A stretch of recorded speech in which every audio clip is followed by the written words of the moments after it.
मोह हो गया तो फिर मान के चलो कि वो हमको कष्ट ही देगा। इसलिए गोस्वामी तुलसीदास जी कहते हैं, मोह सकल व्याधिन कर मूला, तिनते उपजे बहु सूला। महात्मा को संसार में रहना है अनासक्त भाव से, आसक्ति से नहीं रहना है। और महात्मा जो सिद्ध महापुरुष हैं वो अनासक्त भाव से रहते हैं, उनमें आसक्ति कोई नहीं रहती है।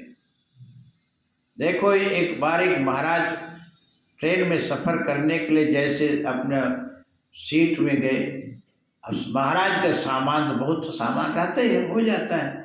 तो एक सेठ बैठा और शुरू कर दे, अरे महाराज आप संत महात्मा वैरागी सन्यासी हो करके इतना सामान, इतना, हरे राम राम, फिर हमारे और आप में फर्क क्या है, इतना सामान लाते, हरे राम राम। अब महात्मा बेचारे सुन रहे थे, कुछ बोले नहीं। अब जो ना बोले तो और फिर आजकल उपदेश और शुरू कर देते, अरे महाराज बताओ क्या महाराज आप बन के फिर रहे हैं, आपसे तो बढ़िया हम ही लोग ठीक है। अब हो गया महाराज सुनते गए। फिर कुछ देर में सेठ कहा, महाराज कुछ सुनाओ सत्संग। बोले अब सत्संग अब क्या सुनाए, अब तुम्हें सत्संग सुना रहे हो, अब क्या हम सुनाए। फिर कुछ देर में अब जंक्शन एक आया तो महाराज कहे, चलो सेठ जी यहाँ 30 मिनट ट्रेन खड़ी रहेगी, चलते जलपान कर लेते नीचे उतर के।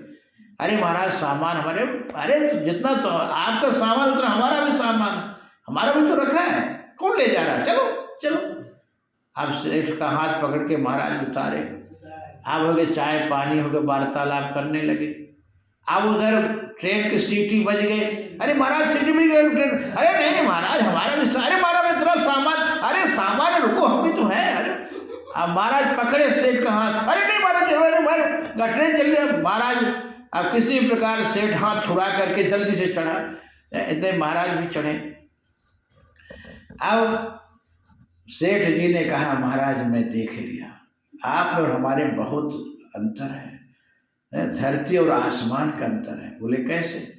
बोले सामान हमारा भी उतना है, आपका भी उतना है, तो आप छोड़ सकते हैं और हम छोड़ नहीं सकते, यही अंतर है। बोलो राधे राधे।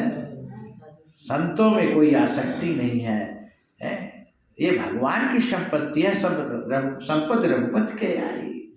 महात्मा को शरीर से प्रेम नहीं रहता है, सामान तो छोड़ो किनारे, महात्मा अनासक्त भाव से जीते हैं, इसलिए उनको महापुरुष कहा गया है।